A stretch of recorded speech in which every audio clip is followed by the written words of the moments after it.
In this episode, we're talking about roguelike Farkle. It's Dicealot. This and more on Indie Game Arcade.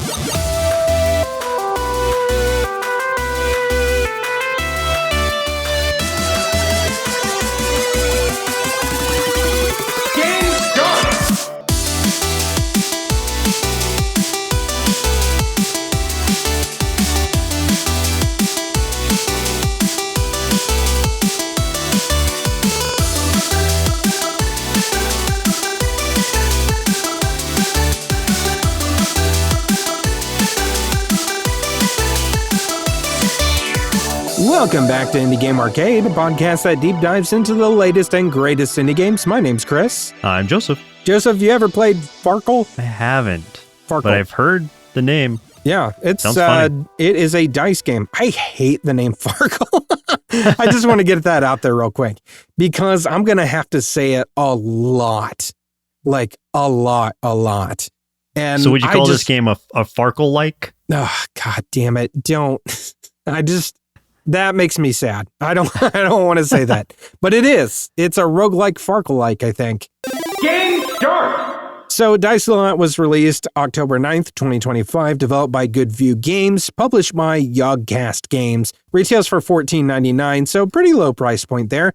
For a quick description, Dicealot is a roguelike twist on Farkle, set in a medieval and tongue-in-cheek Camelot-style aesthetic. The game combines pushing your luck dice mechanics with upgrades, missions, and strategic layer between encounters. So, it's going to be like, hopefully somebody knows Farkle, so you know what I'm talking about. But here's the thing, if you don't, that's fine. Because guess what? I didn't know shit about Farkle when I started playing this game. And I sure learned. I understand it now. But it is also a roguelike. So you know things about roguelikes, Joseph. Let me talk to you about roguelikes.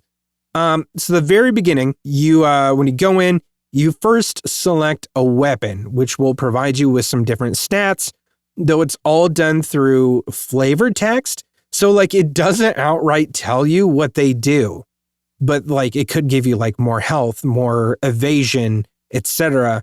But like literally it's like Excalibur will be like the sword of the king, henceforth, and it's like, but what does that mean? But like you can kind of figure it out by like some of the words might be like highlighted with specific colors, like green, which in this game is associated with like evasion, or blue associated with armor, which will, get wiped out before your health, etc. So it's like kind of cheeky in that way. You then, after you select your weapon, you select the difficulty setting. Joseph, there are seven difficulty levels in this game. What level did you choose? Easy. Joseph, I didn't know how to play this game. I chose the first one. You coward. It's just difficulty 1. If I remember right, I think it's locked. So I think like you have to beat difficulty 1 before you can progress. If I remember right, I could be wrong. Then I take back the coward comment, unless you're wrong. No, I'm still a coward. I will return it. Oh, okay. I'm still a coward. After you select your difficulty, so you got your weapon, your difficulty, then you select your quest. So you're actually following a very, very light story as you progress, leading up to something like the mission or whatever you're choosing might be stopping this rogue knight from claiming lordship and taking over the land, or taking out like this bandit leader in the woods. So choosing what quest you want to set out on will change what enemies and like what bosses that you're going to go up against. And like those are also split into acts. And then as you complete different acts in like act 1, then you'll move into the next act. You will get branching like narratives within that too, and be able to choose like a different path as well, which is really interesting. So it honestly makes for a lot of replayability right away with that, simple branching mechanic there. But let's get into like the combat, which is the Farkle stuff. Oh, God, this is going to be... The Farkle of it all. God, this is going to be just nails on a chalkboard for me. I have this weird aversion to certain words. In Farkle, I didn't know was one of them till I said it out loud. And oh God. One of the other ones is like, there's a very prominent pretzel company out there. I don't want to say their name, but like you probably know who they are. It starts with an S. And for some reason, I just can't stand hearing that name. Anyway, basically what you do is you roll the dice, you decide whether to bank your score or risk it for more. A bad roll is a Farkle, can wipe your entire score. I'm going to explain how all that works. So Farkle's bad? Farkle is bad. Oh, I thought Farkle was like no Uno or bingo. No. Or any other shouting word. Farkle is ye olden term for you done fucked up, I think. So. Oh, I farkled all over the place. Oh, man, I farkled. I farkled my pants. Oh, man, yeah. So what you're doing is you're rolling 6d6, and there are only certain combinations you would be able to play, just like in something like poker. So if you're unfamiliar with Farkle, which I was, however, this is a lot more limited in the types of combos you can play. Like you could do, and this is the hardest one to get, obviously, is a straight 1 through 6. So 1, 2, 3, 4, 5, 6. Or you could do like a 3 of a kind. And depending what the values are, the higher the score will be. So if it's like 3 2s, you'll have like less power than getting like 3 6s or something, right? Make sense? Or you can also score up like single 1s or single 5s. Those are fine. You can add those to your score. That works. These are all, so what you're rolling is called power dice. They form how much damage you can make for your attack. You have a tray below your rolling field, is what I'm going to refer to it as because I don't know what you're supposed to call it. So you have this little tray where you can bank the dice that can be scored and then re-roll the rest of it. So let's say I get 2 1s. 1s and 5s can be like scored and banked on their own, which like fine. I mean, it's not always, the greatest thing ever, but hey, it's something. So I got 2 1s. I can bank those 1s.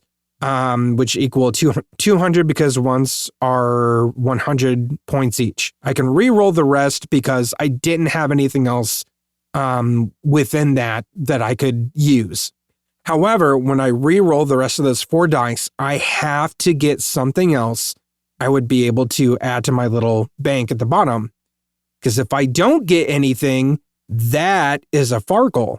And it wipes out your entire accumulated score and it ends your turn so you can't attack. Then the enemy will roll their dice and then attack you. Can the enemy Farkle?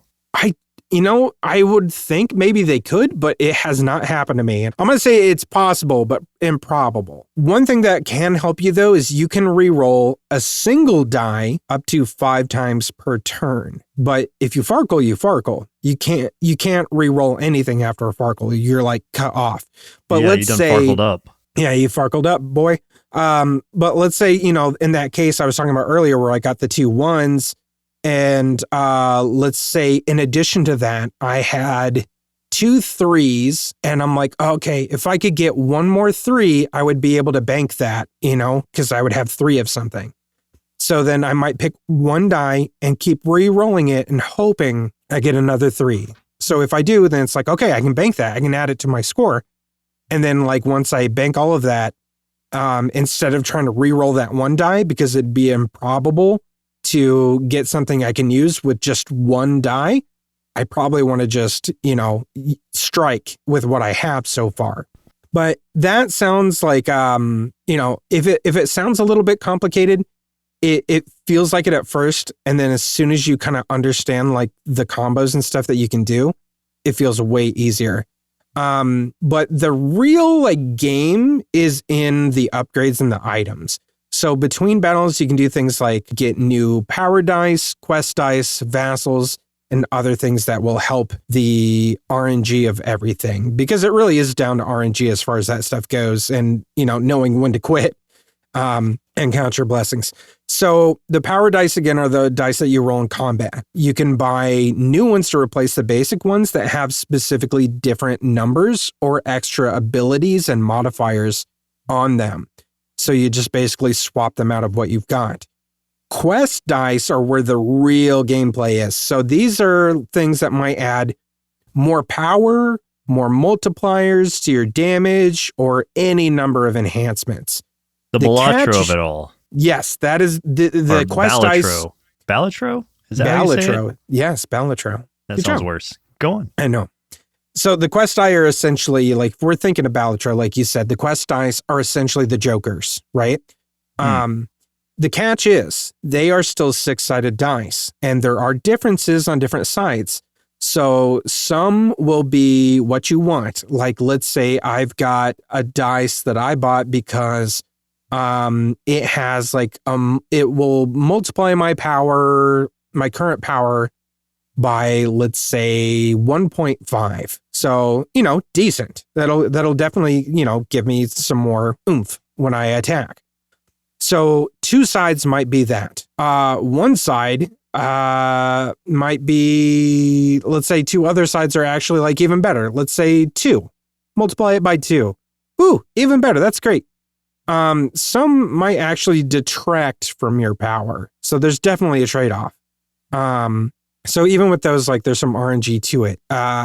And when you go into combat, there's a separate tray above, again, I'm going to say your rolling field, because I don't know what to call it. And before battle begins, you basically roll your quest dice, and that will kind of indicate, like, what modifier you're going to have that battle. Like, it's not just a straight, oh, I get, this every time because this is what I bought. You still have to roll it, and there's still RNG to what multipliers you can use. And it could be something that harms you. That's where, like, you want to use those, like, little individual re-rolls to try to get, like, the best you can before you bank it and lock them in for that whole fight. Which means in early game, it's fairly easy. If you only have, like, 2 quest dice, it's not that hard to re-roll those to get the best side.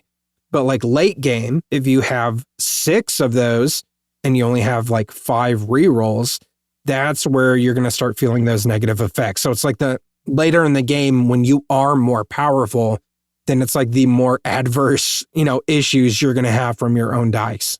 You can even unlock, like, more patterns to help you score, which I definitely recommend doing to avoid Farkles. And what I mean by that is, like, instead of scoring like straight 3s, you can maybe unlock the ability to score like 4 of a kind or something like that, which just lessens the chance of getting Farkles, which is all the better. When you defeat enemies, you get the choice between like gold or less gold, but restoring a little bit of HP. And then you are constantly unlocking new stuff for like the shops that you'll see during your missions. Defeating bosses will provide more unique dice, but with like deadlier negative effects if it lands on those. You can also unlock new starting weapons, but you also are doing the thing where like you beat a boss, you reveal the next act, and then you get to choose what path you want to do. I think the one thing that I've seen, well, there's been 2 things I've seen a lot of complaints about, and I will, one I don't necessarily agree with, the other one I do.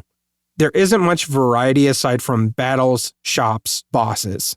Whereas like in other roguelikes, there's like, sometimes there's more variability to things, but not as much here. But it's fine. The big thing is really just doing the combat stuff and like seeing what you can do with the dice. The one thing that I do agree with that's a big criticism is the tutorial was not great. So I had a really tough learning curve because, again, I was not familiar with Farkle, which it's based on. And like the tutorial, I did not feel was very helpful. And like I'm seeing a lot of people saying that while trying to do the tutorial, they thought they were like soft locked. I don't know how you could get soft locked in it. I think it's just because they didn't understand what they could do. Like they don't understand the combos, so they didn't know what dice they could put in their bank and they couldn't move on. So they felt like they were soft locked, but really it was just a case of they didn't understand what they can do, which just means the tutorial was not good at explaining how the game works. So that I 100% agree with because I got frustrated with the tutorial too. And I ended up like getting through it, but like I failed like immediately. The first few runs I did, like I was not getting anywhere. And then it was just like, I took more time. Like I had to put it down for a little bit and just kind of walk away from it because I was frustrated. I came back.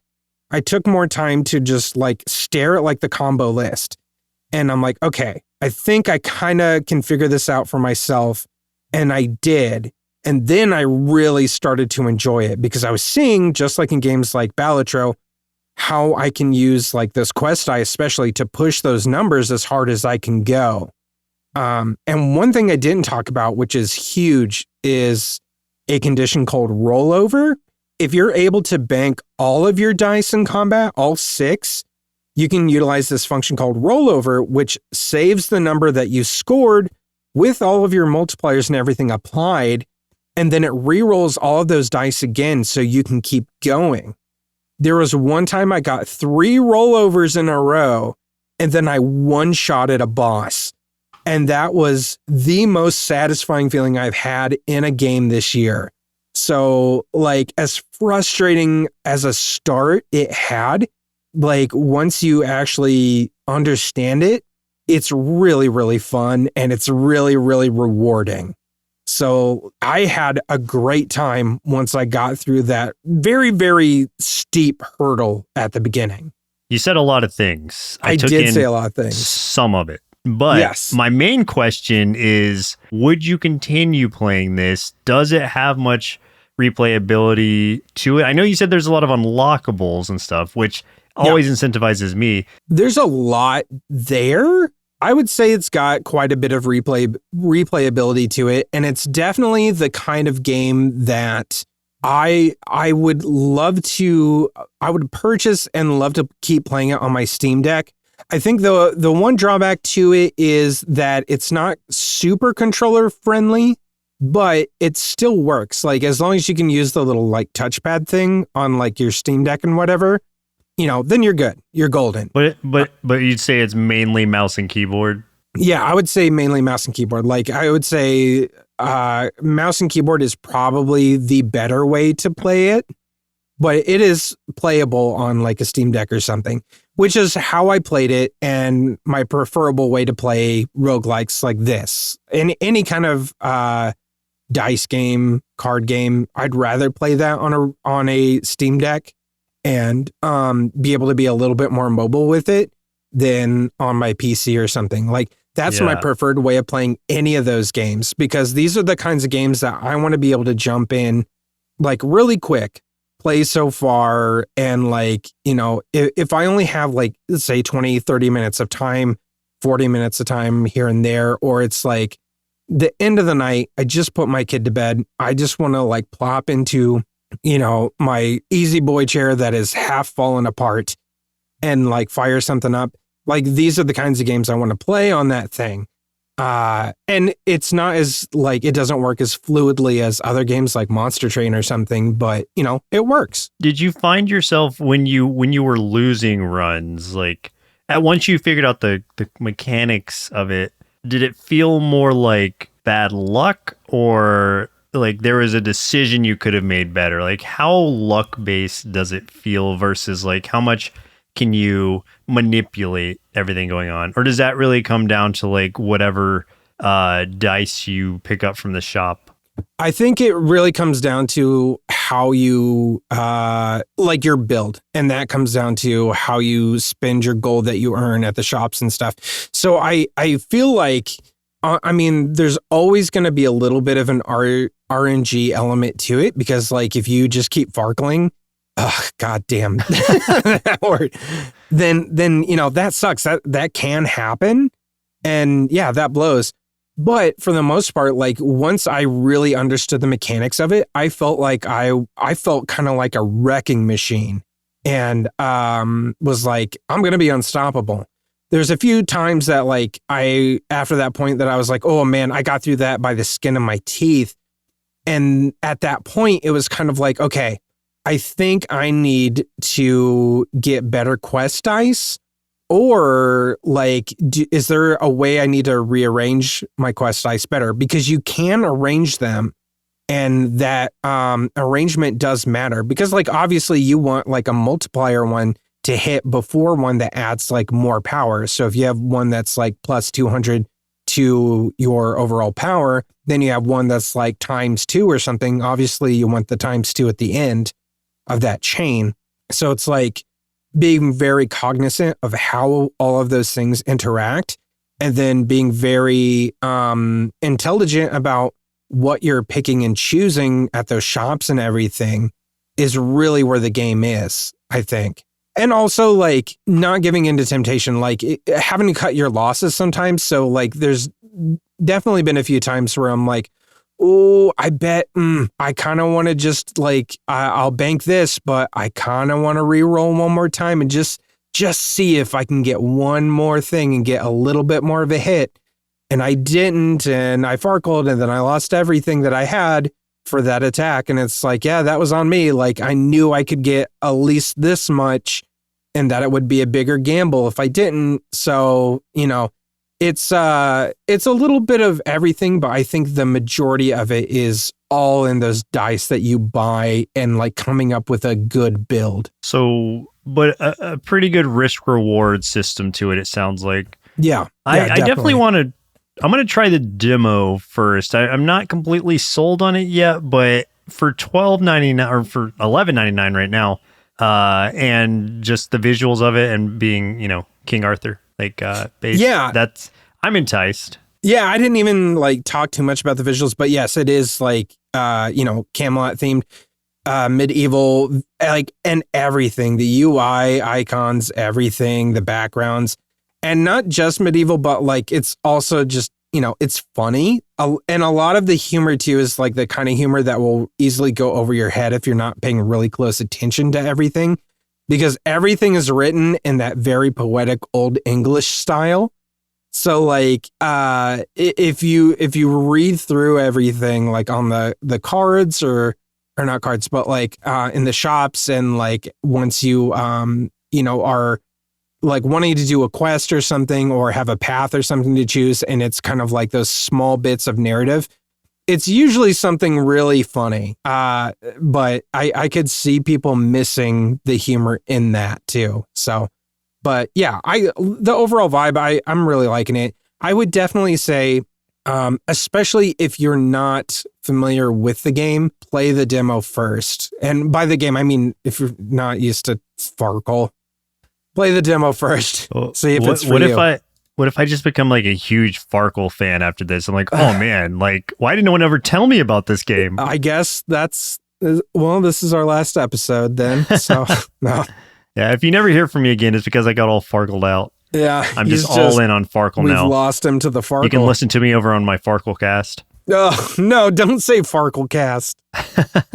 Power up! Hey, if you're enjoying this episode so far, do us a favor and throw us a like, a follow, share the episode of the podcast with folks who love indie games so we can get more of these game recommendations out there and support indie game devs. We also have our YouTube channel at youtube.com/nerdsloth where you can catch us playing more indie games or check out our top 5 and top 10 series for even more indie game recommendations because we believe there's an indie game out there for everyone. Combo! Let's talk about some other indie games we've been playing this week. I got one I want to tell you about. This is called Bye, Sweet Carole. Bye-bye. This released October 9th, 2025. That is today, as of recording this, by Little Sewing Machine. What a cute little name for a developer. Bye, Sweet Carole is the one that you all saw. I guarantee if you're in the indie game scene at all, you have seen something about this in the past year.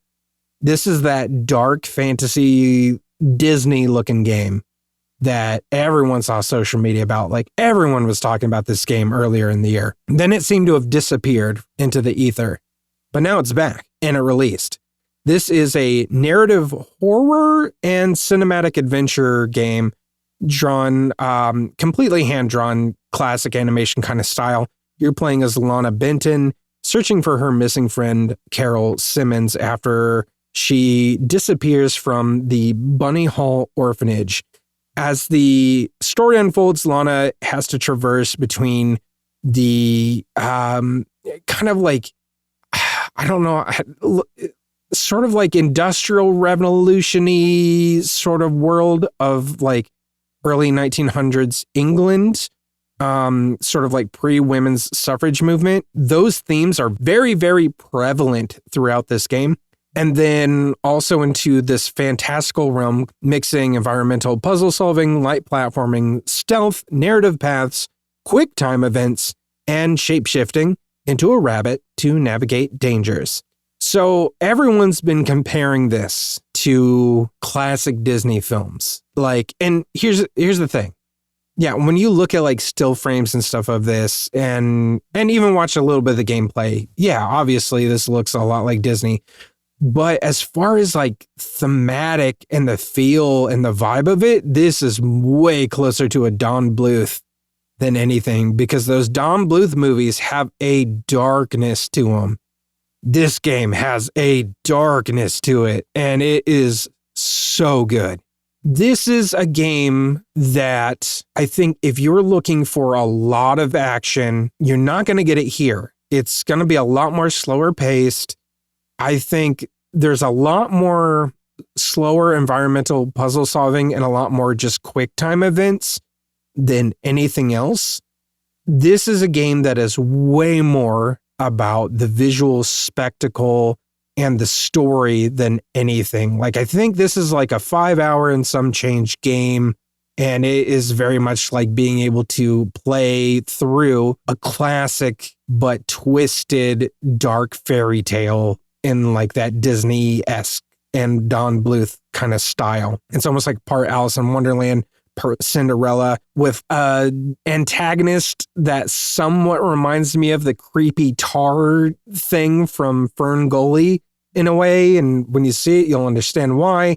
And then part Clock Tower. I'm torn on a game like this because visually, love it.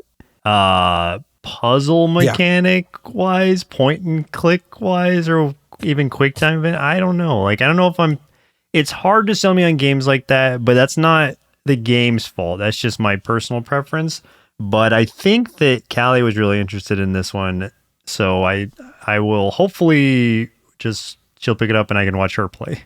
Because this seems like something I would love to watch more than I would want to actually like play through. Yeah, knowing you specifically, I don't think it would scratch the itch that you want as far as gameplay. I don't think it would be up your alley. However, I do think you would absolutely enjoy watching someone else play this. Because I do know that as much as you don't like to watch like streamers and stuff, you do enjoy watching like friends and loved ones play games. And you do like animation. And I think this is absolutely like one of the perfect ones for you to watch someone play. Because the story is absolutely worth it. The animation is maybe some of the best I've ever seen in a game, if not the absolute best. It is an amazing feat as far as like the amount of hand-drawn animation in this. Like, I can't even fathom how long this actually took to make. It's insane. And I believe, I'd have to double check, I think a solo developer created this, which would blow my mind even more. But little sewing machine. Yeah, he's the cousin of the Brave Little Toaster. Yeah. Yeah. That's a Don scared Bluth little reference. sewing machine. Yeah, so I 100% recommend this one, just not for you specifically, but watch it. But for everyone else, check this game out. It's so cool. On my side of things, I played mini games this week, but I will only bring up a couple. One I want to bring up, of course, is Dice Legends. We referenced that in the last episode, I think. We talked about it briefly. I think so. But this is one that we both played, and we did. I really did enjoy the time that I spent with it. I just did one run of it because I was recording it, so that is also up on YouTube, I think.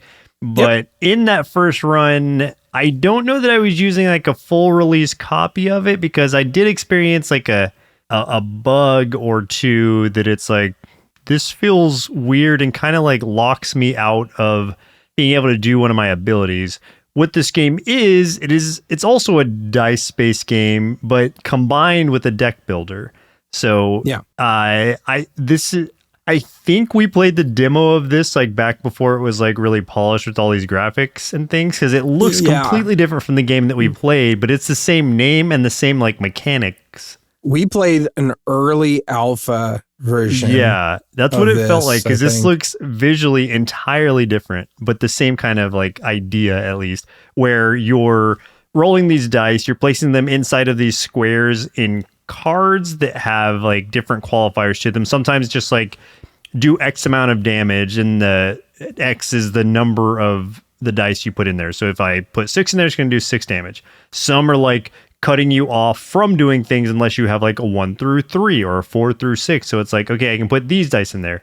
And so you have to kind of figure out how to parse out your dice, if you're able to, with the cards that you have, which I think is just a really cool mechanic and a way of balancing like a power or a system of, this is how many actions I can take this turn. Sometimes it's like, okay, cool, I get to use all 5 or 6 of my dice.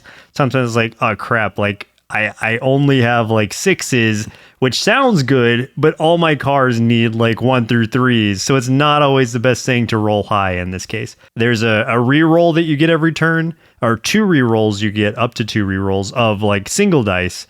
At least with your starting cards. So that can help some, but that's, there's the RNG of it all with that. With what I played of it, I was able to get as far as the last boss, even without my primary ability, since that was locked out to me, and without being able to use 4 out of 5 of my potions at the top, because those were just not clickable, the rest of them, for some reason. And even then, I was able to get to the boss, but I just could not, like, best them. They, at a certain point, like, I thought I had a good thing going, but then they summoned their minions back, and I was like, oh no, I'm screwed. Yeah. And so I just took it to the face.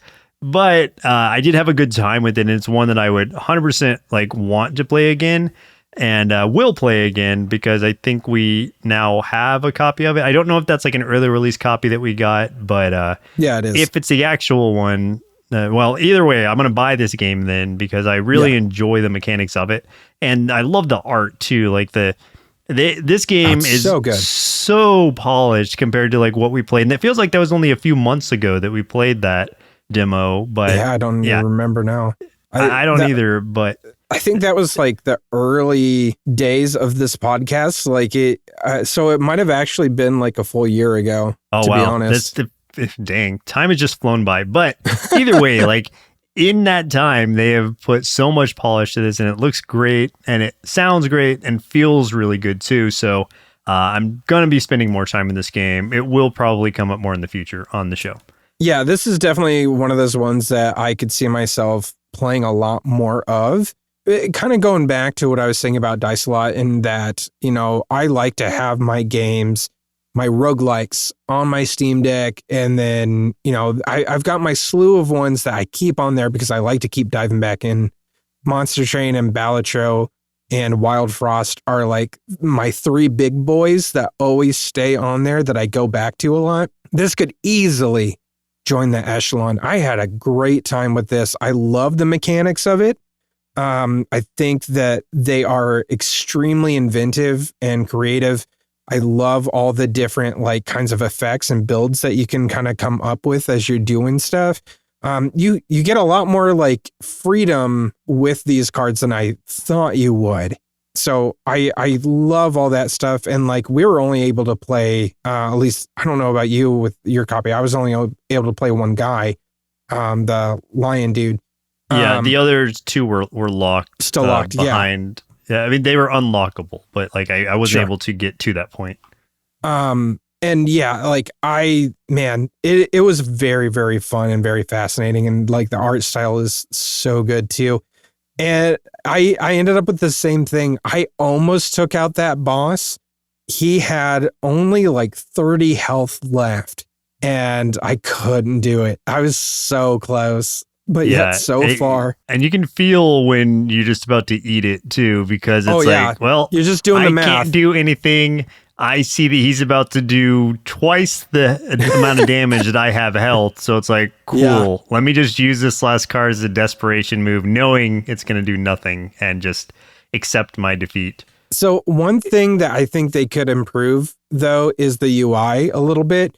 specifically the top bar, because, and I know that you ran into this problem too. The potions do not stand out whatsoever. I didn't even know they were there until I got an extra potion. Exactly. They just kind of blend in. They don't stand out enough. So they need to have like some sort of glow or something around them. I don't know, something to make them stand out a little bit, because like, yeah, I lost my first run like halfway through and then started it again and didn't realize those potions were there till I was on the last boss. And then I was like, wait, what are these? And then I used them all in one turn. And I couldn't use mine. I could use one of them to the very left. The others just would not trigger. So whatever kind of UI bug was happening with my skill. Interesting. Yeah, that was affecting my potions as well. So I just kind of got like soft locked out of a lot of the game. I think if I had restarted it and, close the game, reopen it, but I was like mid recording, so I wasn't going to do that. So I just had to accept it. And I still got pretty far for being limited in that way. Just from looking at the cover of it, it looks like as you play as other characters, the other two characters you can unlock, like one of them's using a D8 and one is using a D12. So that's really cool, since your main lion dude is just using D6s. I didn't realize they weren't all going to be using D6s. So that's kind of cool.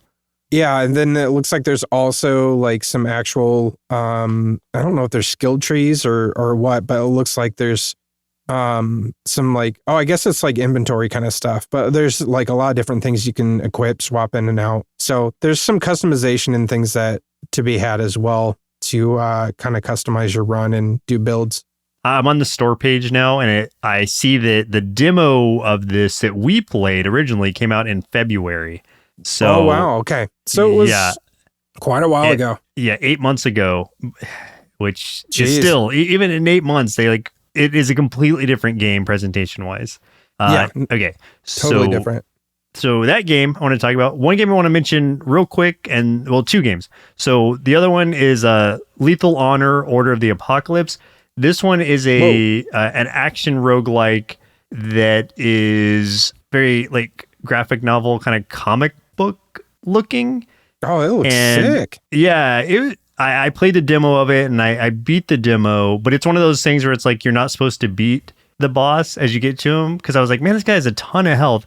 I still beat him, but after I beat him, he still decapitated me and was like, oh, you lose. And I was like, no, I didn't. I beat you. But it's like, nah. Okay, so that was, you weren't supposed to beat that boss. I was supposed to die and to progress the story forward. You broke the game. Apparently not, because like he still killed me. So it's like there's just I would say like just don't let me kill him if it's not going to give me anything. If it's just going to like do the same thing, because then it's just like me taking all that time to die anyway. And at least give me some kind of achievement or something for it. But I was just playing a demo, so I wouldn't have gotten anything out of it anyway. But yeah, so that's where the demo would have ended. I just think like I was really enjoying the like action gameplay of it all, and it's got the same kind of deal where you're like choosing skills and like getting different abilities and things like that as you're going through it. Hades like in certain ways, but I don't know. It was pretty fun what I played of it. I don't have a ton more to say than enjoyable. It only has 17 reviews. Or no, that's a demo. Let me look what the actual 20 game 20. Okay, well, still not very many, but I think it is worth more than that. So this one could be kind of a little hidden gem. Even just the aesthetics of it are great. It's very comic book-esque. The UI, the dialogue, everything about it. So very cool game. And then the other one I want to mention is something I never thought that I would be. Please, the combination of this just feels. Tell me it's a walking sim. Come on. It's not. No. This is one that is right up my alley, but I didn't know the combination of these things would work so well for me.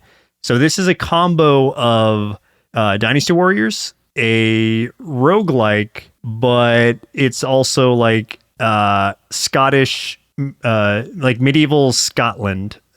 It's like what? It's such an interesting combo. Tears of Metal is the demo that I played, and it was really fun. It's a great combination of all those things. The combat feels really good. It does flow like a Dynasty Warrior type game does, where you just have a ton of enemies around you. You were just like hacking and slashing your way through them. But you do have, and you're getting a different sort of like power ups. Choosing from 3 as you beat a level or whatever. You're getting them from, in the same way that like with Hades, you're getting them from different like gods. Here you're getting them from different clans are giving you like sort of boost. And so like you're trying to find ways to synergize your abilities together with everything, fighting these like elite enemies that are kind of challenging. And you are able to, unlike Dynasty Warriors game, or unlike some Dynasty Warriors games at least, like you are able to block and parry things too, which is super helpful, obviously. And yeah, it's just been, you also have like the flurry abilities that's like, okay, I've gotten this thing charged up, let me do this and release this like huge attack. It was a really good time. You get to at least play through a initial run of it through like the first like big boss dude. And yeah, I would definitely recommend people try that out. It's from Paper Cut Studios, or just Paper Cut is the developer. Paper Cult. Oh, you're right. Yeah. I didn't see the L. Yeah, they made Blood Roots, if I remember right. Blood Roots. Oh yeah, and I did play that game. That's a good game. Yeah, Blood Roots is so good. That game did not get nearly as many accolades as it deserved. That game's fantastic. Yeah, I feel like we streamed that or something. We might have at one point. Like I remember playing it a bunch on like Game Pass at one point, I think. Yeah, that's must have been what it was. But yeah, like this was a cool game. Try the demo out. It comes out sometime this year. I don't think it has a... Are you telling... I've lost so much interest because I can't play it right now. Huh. Well, no, this one says 2025 at least. This one is less vague than to be announced or never. We're just fucking with you. Just farkling me. Just farkling with you. Yeah. Yeah, it does look really good though. Like I love the art style to it too. Oh like, yeah, art style's great. It's so good. It's a really good time. So this was a nice surprise for me. I didn't even know about this game till I was playing it. Final round! Let's talk about some upcoming indie games we're excited about. I am continuing my quest to bring you only horror games or horror adjacent games, but in this case, they're straight up horror games.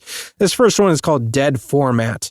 This is a survival horror game where you are looking for your missing brother, and your only clues are these weird VHS tapes that the government has banned as video ghastlies. Also, this takes place in Scotland, just in the 1990s, instead of wherever yours does. But there's a lot of gruesome horror stuff, and there's a lot of FMV to it. So, like, you're really living a horror film with this game, or like multiple horror films, because it all revolves around separate VHS tapes and stuff. And I'm not sure if like you get sucked into them, but it kind of looks that way a little bit. Very excited to check that one out. That's kind of like a weird thing in games that I really like, is those games that it's not necessarily an anthology game, but like games where you get stuck specifically into like different VHS tapes, because I've played a few. Like Amber Skull is the first one I think of, and I really, really like that one. In a roundabout way, it's slightly different, but Stories Untold is another very similar one. I guess that one's a little bit more of like anthology, but it's all connected to one specific narrative. But yeah, very excited for this one to come out. The demo is out now, and it says Q4 2025. So at least, Q4, that's got to be soon, right? Yeah, sure. I mean, that it is Q4 right now. The other one I want to bring up is called Ectograph. So in this game, it is another retro PSX style horror game with a somewhat isometric view, but rather than going for like the Silent Hill or Resident Evil homage that we've seen a lot lately, this one is like way more akin to Fatal Frame, which I love. So you got to take photos of those ghosts as if you were part of Zach Baggins' crew. It looks really, really interesting. I'm excited to see there's going to be like a lot of like puzzle stuff in there too. So yeah, I'm excited for it. This one's just to be announced. I'm so sorry, Joseph. You're going to be really upset. Yeah, because it's never going to come out. Hey, I loved Fatal Frame, so like anything. Yeah, so did I, but I also knew it came out. Go full Ghost Crew, man. Crack open a Monster Energy drink, put on your Affliction t-shirt, and start screaming at ghosts. and take their photos. There you go. Right on. I found one that is similar to a game I brought up like semi-recently, and that was one that you had played, actually, the Wizards and Monsters or something. You know what I'm talking about? Mages and Monsters, I believe. That's what it was. Yeah, Mages and Monsters. Yeah, so this one is Crown and Adventure. So all these and games, but like look at it and like tell me it doesn't like have a similar kind of vibe to that. This one looks a little more polished, but it is a like a real-time tactical RPG, also like a sandbox, it says. So it's an open world like adventure where you're choosing your character and training your legion of whoever. I don't know exactly like what kind of like setting this takes place in, but there are demons and things involved, and it is just you like sending a bunch of units at each other and just having them auto battle each other. It's not an idle game by any means. It's a strategy game, but I'm just curious. It looks like very dense as far as the mechanics go as I'm seeing some of these screenshots, but hopefully like the pure fun of it will make some of that seem less like, I don't know, like intrusive on the gameplay. The gameplay of it looks really good. The only downside to this one that I can see is that they used AI for the assets and stuff. Oh, if you scroll all the way at the bottom. Yeah. Yep. Never mind. Let me move on to something else. Will I still try the demo of that? Maybe. But will it feel tainted by AI? Yes. You get that AI taint in there. You Farkle, dude. Can I block like games with AI in them in my search here? That would be cool. I don't know, but that would be Doesn't nice. look like there's a way, but that'd be real helpful. I've gotten to that point where like every single game I look at now, I have to scroll all the way to the bottom just to see. But like even sometimes I'll look at a game and I'm like, I don't know, that looks AI, but they won't have it in there. So I'm like, I never quite know. It is kind of hard to tell sometimes, but I appreciate when people actually mention it. It's unfortunate because that really kind of like taints my opinion of a game immediately. Yeah. I think it's like Steam's like agreement. Like I think you have to disclose that. Yeah. There was a game that I brought up the other day that actually did end up having some AI elements in it that they did not mention and did not have listed until they got called out on it, and then they put them in there or put the warning in there. Oh, wow. I won't mention the game because like I don't know if they fixed it up or what, and I don't want to like spread throw them under the bus or anything. But it's just unfortunate that it's like if you're gonna do it, at least be upfront about it. It's like if you think it's gonna like hurt your sales, well, you should have thought about that before you did it. Yeah. Like why would you do that anyway? That actually happened with me once. In that, like, it was a game that we talked about on here, and I was like, I played it, and they said there wasn't, but it feels like there was. And then I kind of like softly called them out on it, and then they admitted it. So like, I ended up outing somebody with it too. That's a bummer. Was like, why? I why feel would like you I do know that? what game you're talking about too, because there was one where I'm like, I don't know, it feels like it does, but they don't say they do. Yeah. But I'll just keep that assumption to myself. A game I do want to bring up though that I looked specifically does not say anything about AI is called Pale Coins. It's an action RPG, also open world, but a Souls-like RPG, and it's got like a cool sort of like overhead view to it. Kind of simple graphics, simple 2D graphics, but it looks like a lot of fun just from the trailer I was watching. I like the setting to it. I love Souls-like things. And this one comes out October 22nd. I'm at least curious about it. I don't know much about it, like mechanically, but it seems like something I would enjoy. Well, here's the thing, though. At the very bottom, it does say it contains violence, strong language, and blood. So I'm all be about careful. that. Be very careful. How can I filter games to only show me Steel those yourself, games? Joseph. Be strong for mother. Cut out AI, only show me violence, strong language, and blood. And men with those cool twirly mustaches, because there is a dude in there that's got such a good stash. Oh man, I trust it all the more then. Yeah, this looks good, man. I like this. As much as I'm not a Souls-like player and never probably will be because I just don't have the Twitch reflexes for that, I like seeing different versions of Souls-like games and stuff. So this one, especially with like the simplistic graphics and stuff of it, like I really like that. And I love how open this looks too. It almost looks like a kind of like an Elden Ring if it was like somewhat like an early Flash game or something, like a tiny little chibi isometric Flash game. Yeah. Which is like super cool. This is the kind of thing where it's like graphically, it wasn't AI. No, but it was like there's no way. Yeah, but it was a labor of love and still has some like pretty impressive visuals. And that's always secondary to me anyway. Gameplay first, and this looks like the gameplay is going to be really good. Hey man, some of the like most charming games I've ever played look a little rough around the edges, and there ain't nothing wrong with that. We're all beautiful on the inside, and so are the indie games. That's what I'm saying. So yeah, well said. Game over. Hey, if you had a good time listening to this episode, stick around for the bumper to learn how you can help support the show and all of the things we do here at Sloth Creative. You can also check the show notes for our link tree, which will take you to our social media, Discord, merch store, and tons of other cool stuff. But please get in touch with us and let us know what indie games you were playing, so you can help us elevate these games and we can help support the indie game devs making them. But that's game over for us. My name's Chris. I'm Joseph. And we'll Farkle on the next episode. Will we? No. Continue. Indie Game Arcade is recorded and produced by Sloth Creative. If you're looking for more gaming content, head over to youtube.com/nerdsloth for indie game let's plays and recommendations. If you'd like to support the show, head over to patreon.com/nerdsloth, where you can select a pledge and receive access to hundreds of hours of bonus content from everything at Nerdsloth Creative. If you're an indie game developer and would like us to review your game or explore other opportunities, send an email to nerdslothcreative@gmail.com with the subject line Indie Game Arcade. Thanks for listening, and keep supporting indie game devs.